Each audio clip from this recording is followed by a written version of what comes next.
Thank you.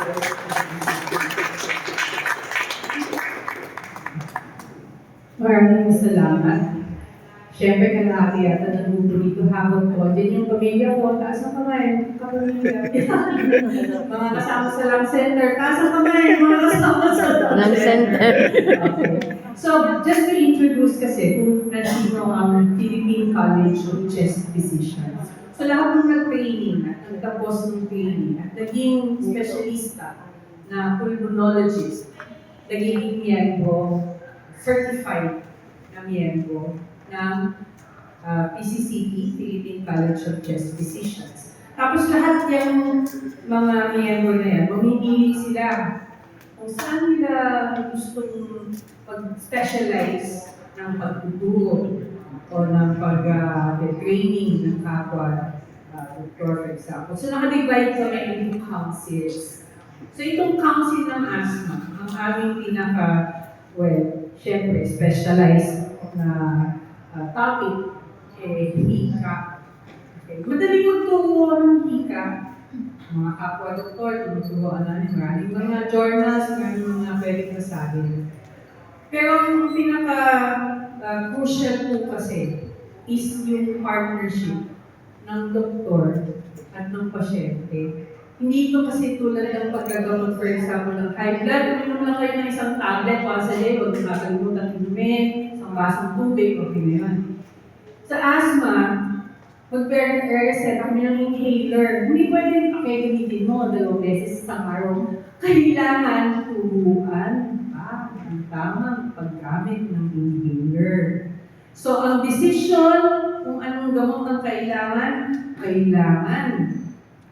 agree tayo na sige, spray kailangan mo or hindi, kailangan mo dry powder. Kasi kailangan yung skill na kaya ng pasyente naaangkop sa tamang inhaler device na ipa-partner sa kanya. So, very important, ang i-emphasize lang natin, is yung support na binibigay ng organisasyon namin sa asthma patients o carers ng asthma o yung mga allied health na tumutulong sa pag-treat ng asthma.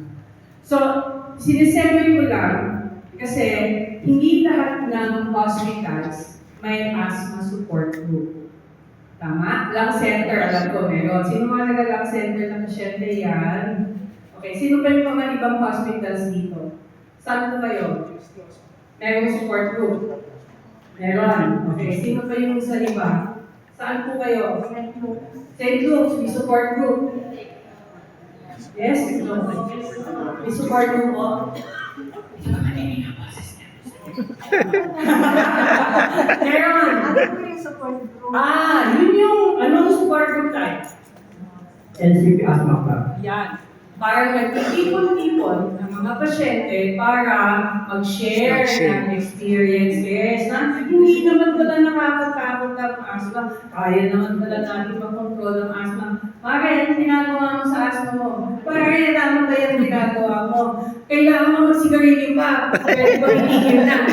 Yung, alam mo yun, kasi minsan ayaw namin makinig sa mga bossing. Pero, kapwa asthmatic na nagsasabi, pre, kakasama yan sa iyo, pre. Mas makikinig, di ba? It's support ng mga pasyente sa isa't isa. Eh, hindi lahat ng hospital may or kaya mag-set up ng gano'n. So, ito ang gusto naman sa inyo.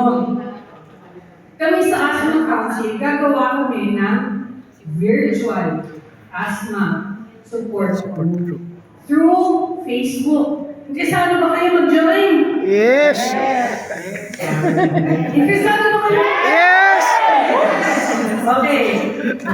Pag may FB na kami, invite namin kayo. So, ang kailangan ko lang sa kanila is their FB names. So, si Jomil, ito na lang. Si Kevin, magbibigay siya ng papel. Sulat niyo yung inyong FB name or messenger. FB account. Yung approved na yung hawag kayo mag-iimbento. Email pwede. Pwede rin email. Okay? And si Ma'am Faye, ang tuturo tumulong sa akin na mag-set up ng gano'n. Kayo will be our founding members. Tapos, wala pang masyadong privilege except the fact that we can have a common forum na nag-share tayo ng ating experiences, makakabigay tayo ng advice base sa ating experiences, at mapupulis namin kung tama o mali yung advice. Ganun mo. Kasi minsan, ikinig tayo sa ating bahay, or sa doktor, hindi, tama ba? Okay, so yun yung mapapromise ko na gagawin mo ng asthma council para sa mga pasyente. Okay, so ngayon magsisimula tayo. Ang first cornerstone is dapat alam ninyo ano yung mga sakit niyo. So, babalik ko na kayo sa ating host para pagpatuloy ang ating forum. So,